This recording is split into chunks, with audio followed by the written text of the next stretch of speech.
Loh, tapi ini ada wacana baru ini. Wacana baru di Cina kan katanya nasi bisa menangkal halal itu. Berarti hati-hati ibu semua ada ya. Kan ini semua bos. Ini kan cuma jawaban saya untuk mengecoh aja. Itu nanti pertanyaannya susah dijawab. Ini soalnya yang nonton orang banyak. Kalau di sini, kalau jawaban saya salah sedikit repot di sini. bahaya ya udah. Bisa bahaya. Saya tahu arahnya. Mau saya jelaskan? Halo, kembali lagi di channel King Mobilindo bersama saya Chandra Keong dan saya ditemani oleh Bos Andri dan ada satu lagi tamu, Bos HP. Siapa? Budi. Seksi. Ini Siapa? Budi. Oke, kita kali ini nggak akan bahas mobil, nggak akan bahas ya unit dan lain-lain. Kita akan membahas yang saat ini sedang trending diganggu oleh pemerintah pusat dan pemerintah daerah, yaitu adalah PPKM. Ya, kita tanya nih sama Bos Andri, PPKM itu apa, Bos? Tahu nggak? PPKM itu PSBB part kedua. Nanti part akhirnya PPKM.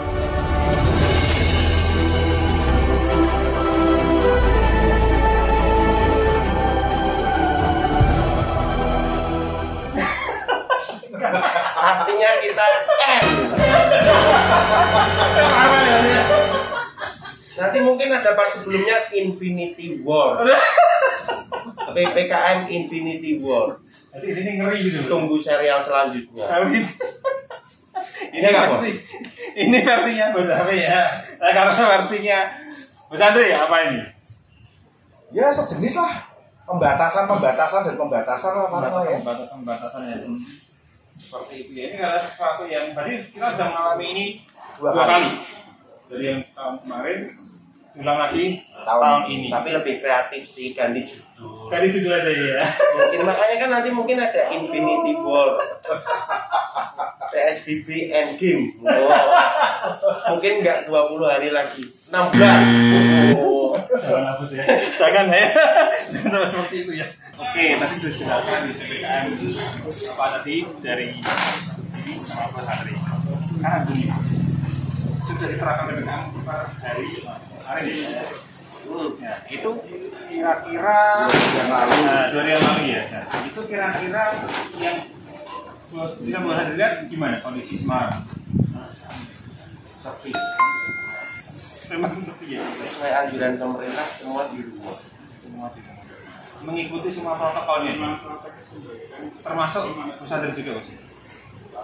Ini sepi, maksudnya pembahasannya gimana? Bisa diulangi lagi?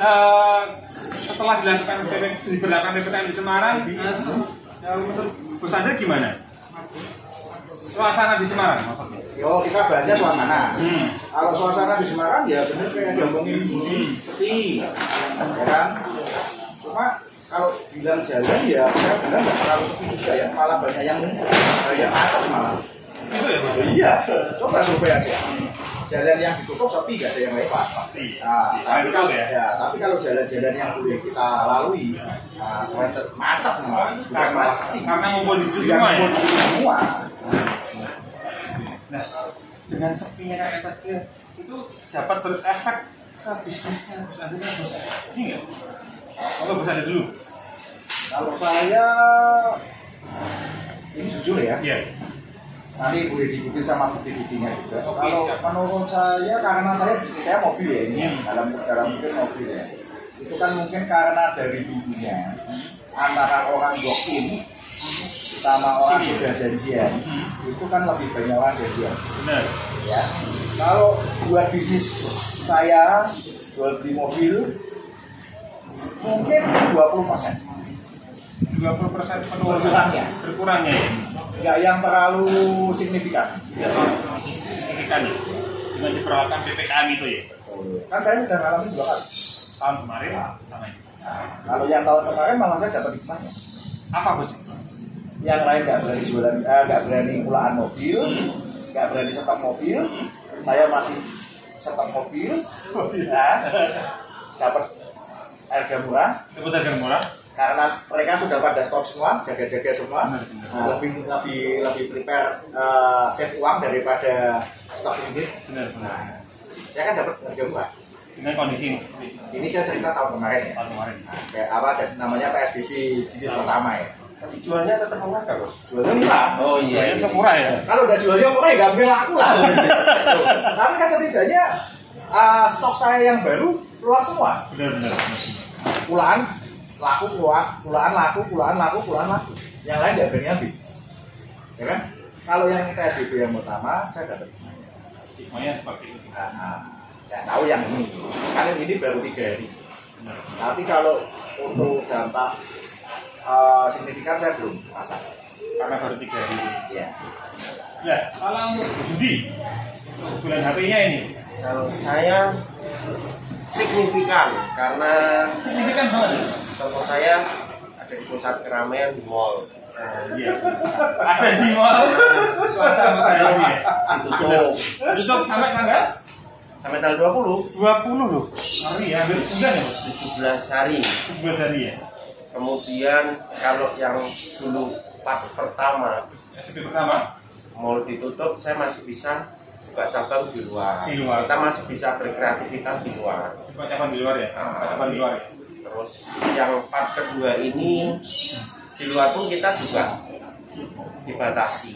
Dibatasi juga. Ada beberapa tempat yang kita juga nggak boleh buka juga. Karena kemarin nggak ada operasi ya.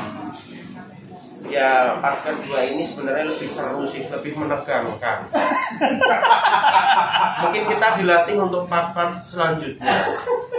Jadi kita harus cari ilmu dulu. Oh iya gitu ya. Gimana cara menjual yang untuk Iya. kondisi seperti ini ya. Oke, tadi kita udah tanya bagaimana penjualan.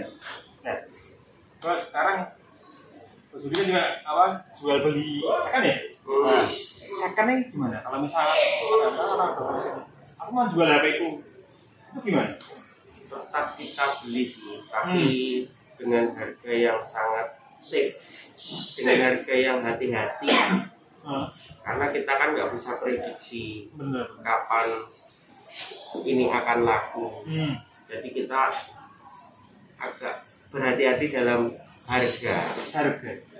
Karena kalau kita ini nggak menjual murah pun, daya beli masyarakatnya lagi turun. Seperti yang sekarang susah tadi Bos ya? Berarti dengan hati-hati, bensin audible. Tapi malah lebih banyak nggak banyak orang jual sih ini, karena dibelinya dengan harga yang agak Miring. Makanya mereka akhirnya nggak jadi jual. Begitu. Nah, Bos Andre, polaan mobil ini Saya mantap. kita ngomong logika aja. Kondisi seperti kayak gini. Namanya orang bisnis itu kan pintar-pintaran kita menyikapi kan. Ya kan? Bisnis sebetulnya kan kuncinya itu aja juga. Saya berpikir gini. Mungkin showroom mobil di Semarang itu mungkin kan ada ratusan ya. Paling di saat-saat seperti ini yang berani beli mobil paling tinggal 10 sampai 20. Enggak banyak yang Nggak polaan mobil. pasti. Karena gini, mobil sama handphone beda.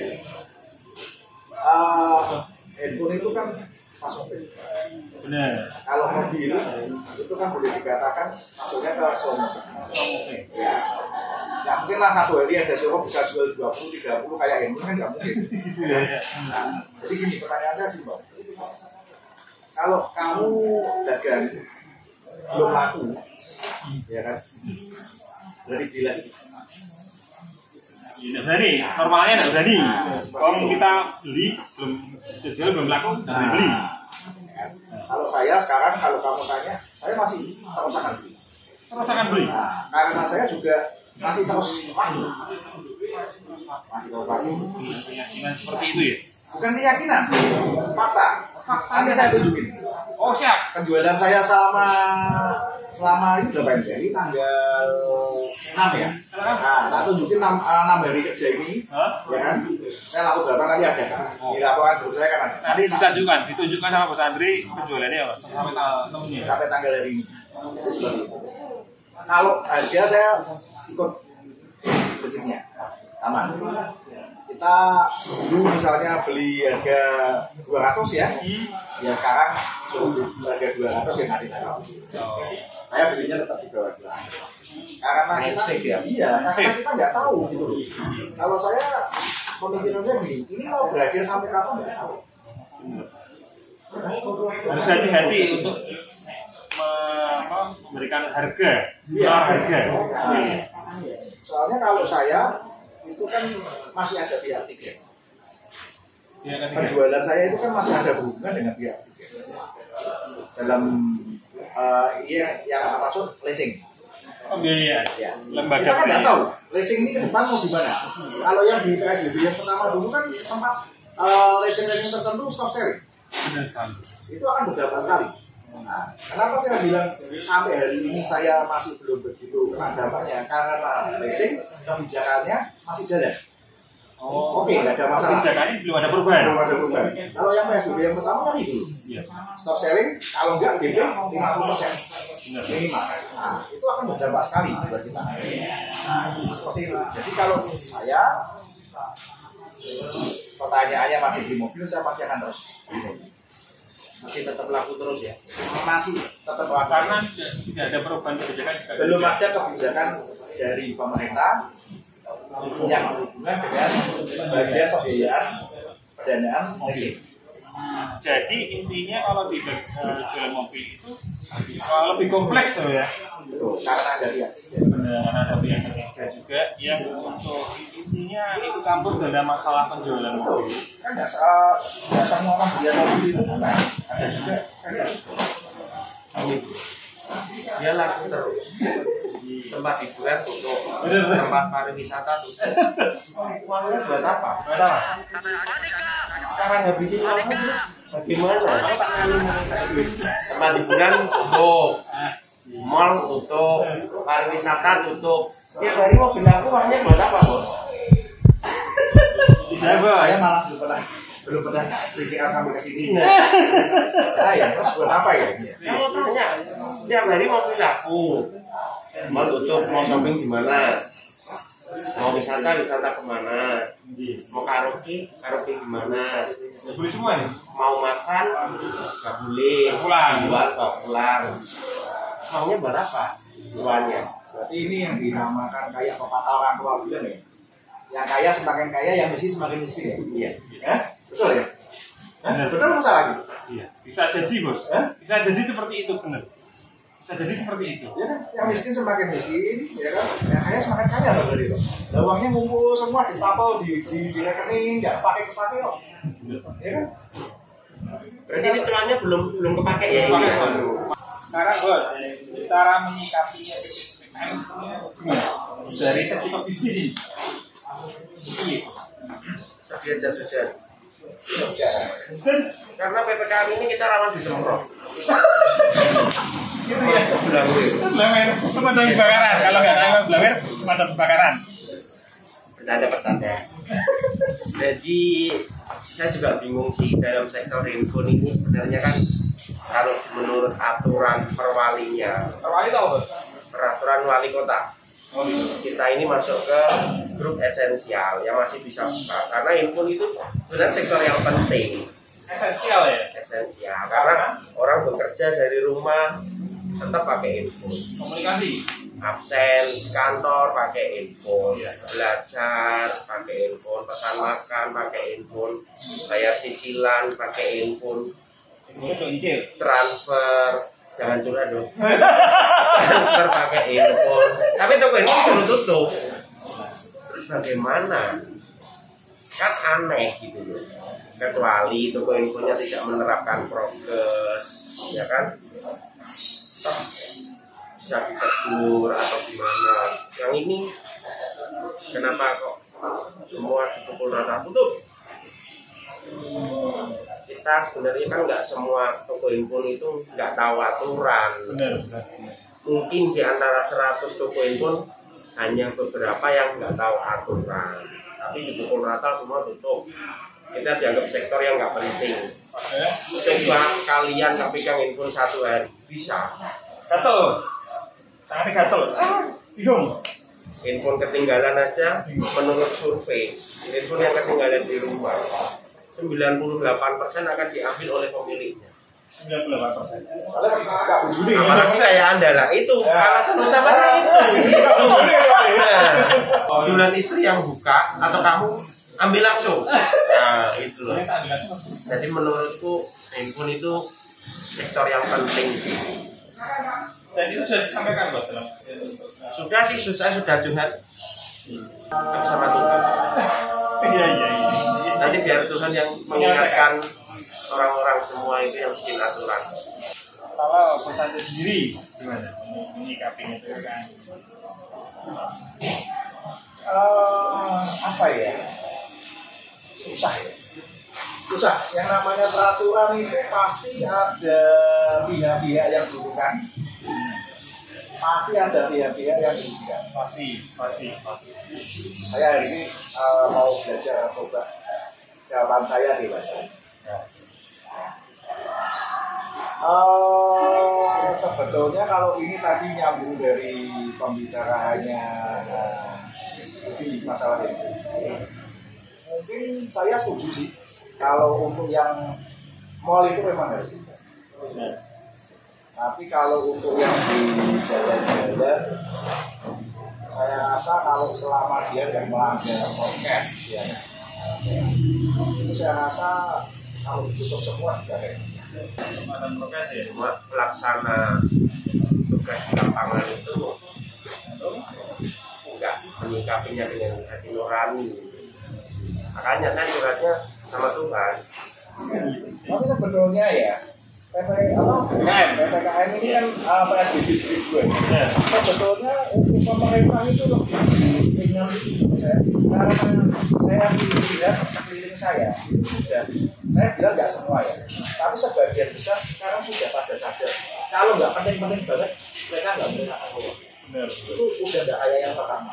Sebetulnya nggak yang harus seperti kayak gini sih. Ya, saya kalau handphone saya rusak mungkin ya. Jadi mungkin kita bicara masalah handphone dulu aja ya. Kalau handphone saya nggak rusak, ya toh, saya nggak mungkin juga Pak, ke tempat toko handphone untuk beli.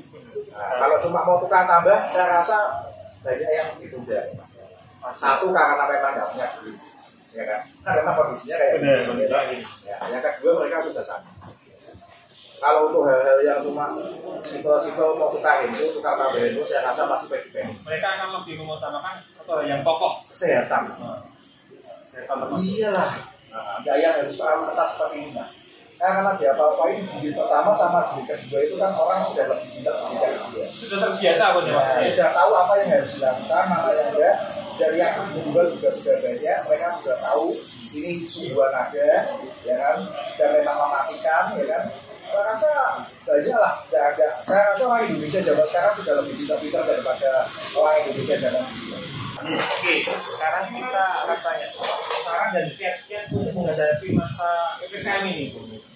Saran saya untuk menghadapi PPKM ini tetap yang pertama jaga kesehatan. Jaga kesehatan yang utama ya. Karena kesehatan itu memang utama sih. Paling utama. Pemerintah bikin aturan ini juga sebenarnya sudah melewati sebuah pertimbangan. Yang matang Bos ya. Ya, tetapi disinilah kreativitas kita untuk bertahan, untuk kita tetap berkarya, kita tetap bekerja, itu diuji semaksimal mungkin. Berarti harus kreatif. Mensiasati keadaan ini bagaimana.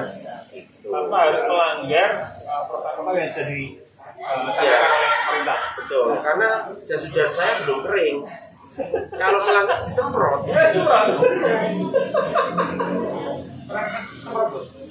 Belum sih, karena saya sadar prokes dan saya nggak punya jas hujan. Oh, kalau itu hampir tiap hari. Kita lanjut ke Mas Andre. Apa kiat dan sarannya Mas Andre? Kalau saya kiat dan saran nganu aja ya buat pengusaha-pengusaha yang ada di Semarang aja. Iya. Kalau untuk yang kebijakan pemerintah dan sebagainya bukan ranah saya untuk. Oke, siap. Kalau saya ya ini memang kondisi dan keadaan yang harus kita lalui dan memang nggak ada pilihan. Mau nggak mau harus dihadapi. Harus dihadapi ya. Harus dihadapi. Gitu. Jangan merasa lemah. Harus Tetap strong. semangat. Iya. Kalau kita dalam bekerja, dalam berprinsip selalu bilang keadaan ini memang apa jenenge PSBB kayak gini, apa PPKN apa itu Iya. dan artinya itu Dibatasi seperti ini. Itu hanya untuk kaum lemah. Berarti harus kuat, semangat. Iya, betul. Mau nggak mau, suka nggak suka. Benar. Ya. Pilihannya hanya lawan hadapi. Lawan hadapi. Sekarang aku tanya sama kamu. Angsuran rumah masih jalan? Masih jalan, Bos. Angsuran mobil masih jalan? Masih jalan. Angsuran handphone masih jalan nggak? Enggak. Nggak ada. Udah ada. Handphone cash ya? Enggak salah. Yakin. Oh iya. Jadi menurut saya seperti itu. Apapun yang terjadi, cuma tinggal kita harus pintar-pintar menyikapi aja. Ini kan hanya permainan besar, ya kan? Dan memang kalau ya ini mungkin bahasa saya agak vulgar ya. Cuma kalau orang yang pikirannya terbuka mungkin sama kata-kata saya ini akan setuju. Ya. Sisi positifnya corona, covid dan sebagainya ini sebetulnya satu. Ini memang waktunya kita seleksi alam. Seleksi alam.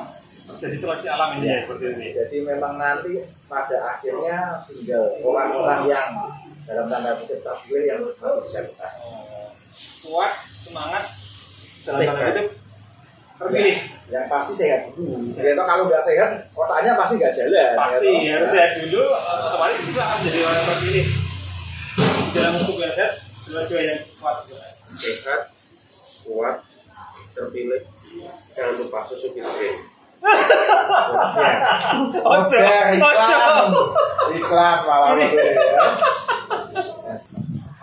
Sekarang closing statement untuk dulu ya Pak. Tetap sehat, jangan lama menghadapi keadaan, selalu tetap berjuang. Semangat, pokoknya semangat. Sehat, semangat untuk tetap berjuang. Betul. Lawan terus. Lawan terus. Kondisi seperti ini harus kuat ya. Satri. Closing statementnya apa ya? Oh, iya. Closing statement. Closing statementnya dia gampang. Menabung. Karena semuanya nggak Nggak bisa. nggak ada tempat untuk menghabiskan. Menabung. Saya wakili Bos. Menabung. Ya kalau closing statement apa ya? Ya itulah yang penting satu sehat dulu lah. Sehat untuk menghadapi semuanya dan tetap strong ya. Bersama berarti ya. Ya mau nggak itu sebetulnya apa ya? Kamu nggak punya opsi kok. Itu harus kok. Harus. Selama kamu masih mau bertahan hidup, masih mau melewati ini, satu itu toh. Harus sehat dan kuat untuk menghadapi kondisi seperti ini. Fighter. Jangan lupa minum apa? Hindari alkohol, minum bir brand. Ya. Susu lah ya. Soalnya yang jual alkohol lagi tutup semua. Oh iya. Oke. Pesannya adalah harus kuat untuk menghadapi kondisi seperti ini dan tetap sehat ya. Klik like jika kalian suka video ini, subscribe jika belum karena subscribe itu gratis. Komentar di bawah dan jangan lupa ikuti semua sosial media King Mobilindo, Facebook ataupun di Instagram. Oke. Sampai jumpa lagi di video selanjutnya. Salam. Dadah. Kita cari asi dulu. Asik dulu ya.